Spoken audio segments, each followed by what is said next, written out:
എവിടേക്കാണെന്ന് രാവിലെ തന്നെ ആന്റിയും അങ്കിളും പോയത്? അങ്കിളിന്റെ ഒരു പഴയ സുഹൃത്തിന്റെ വീട് പാർക്കലിന് പോയതാ. ഇന്ന് രാത്രി ആവുമ്പോഴേക്കും എത്തും. ഓഹോ, എന്തോഹോ? ഹം തും ഏക് ഘർ കെ അന്ദർ ബന്ധു ഹോ. അത്രയ്ക്ക് ഓഹോ ആക്കണ്ട. ഒന്ന് പോടി അവിടുന്ന്. പോടീന്നാ? അല്ല പിന്നെ ഇത്ര ജാടിയൊന്നും കാണിക്കണ്ട. നിന്നെ കുറിച്ചൊക്കെ എനിക്കെല്ലാം അറിയാം. അതെങ്ങനെ അറിയാം? ഞാൻ ഗോസ്റ്റ് അല്ലേ, അപ്പൊ എല്ലാം ഞാൻ കാണും, എല്ലാം ഞാൻ അറിയും. അതിന് തനിക്ക് ഒളിഞ്ഞോട്ടുണ്ടോ? ഗോസ്റ്റ് ആവുമ്പോ എവിടെ വേണമെങ്കിലും പോവാലോ, എന്നും കാണാമല്ലോ.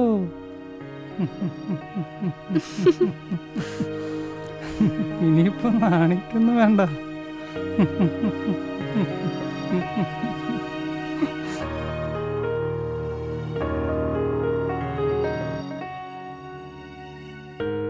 ഇയാള് ശരിക്കും ആരാ?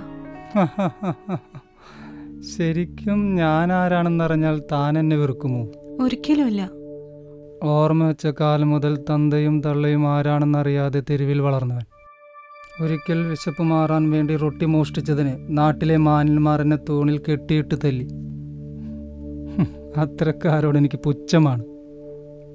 നാട് വിട്ടപ്പോൾ എൻ്റെ ഉള്ളിൽ ഒറ്റ ചിന്ത മാത്രമേ ഉള്ളൂ, എങ്ങനെയെങ്കിലും പണമുണ്ടാക്കണം, വലിയവനാകണം. അതോടെ എൻ്റെ ഉള്ളിൽ ഒരു ഉപജാപൻ വളർന്നു.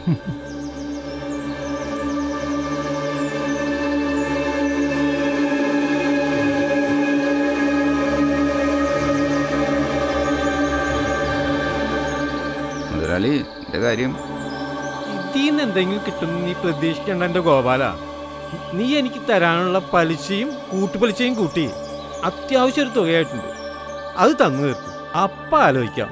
മുതലാളി, അത് ഇല്ലെങ്കിൽ നിന്റെ വീടും പറമ്പും എൻ്റെ പേരിലാവും. വിട്ടോ വിട്ടോ.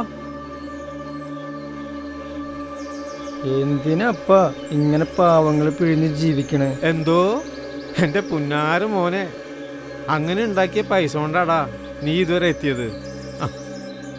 നീ ഇതകത്ത് കൊണ്ടുപോയി ഭദ്രമായി വെച്ചേ. അല്ല വേണ്ട, ഞാൻ തന്നെ കൊണ്ടുപോകാൻ നല്ലത്. ഓ, എന്തൊരപ്പനാണിത്.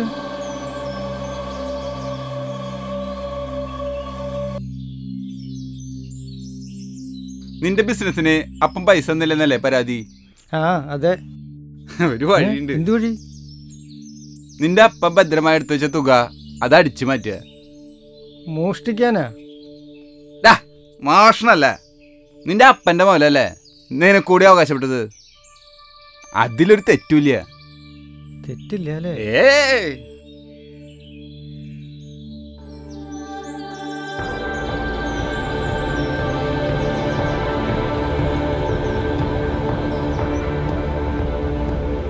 ഇനി പൈസ നമുക്ക് സ്വന്തം അല്ലേ പൈസ?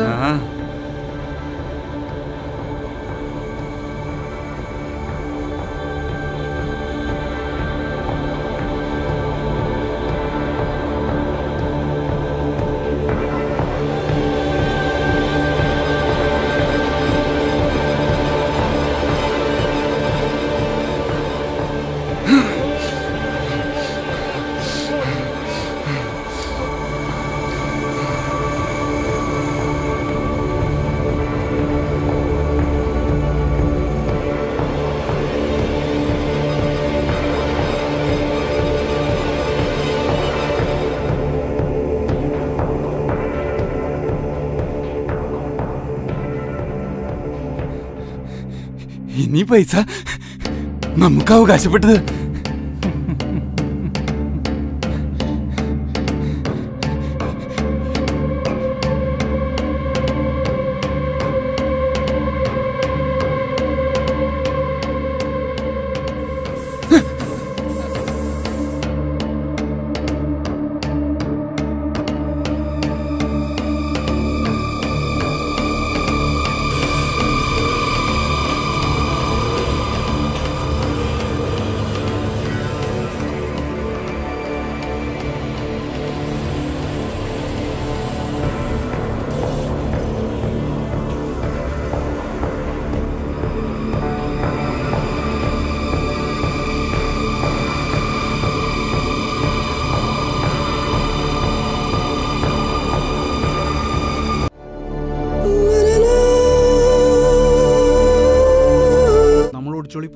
ഭർത്താവിന്റെ ഭാഗത്തുള്ള പ്രശ്നം ഉണ്ടാവോ? തളർന്നെടുക്കുന്ന അയാൾ എന്ത് ചെയ്യാനാ?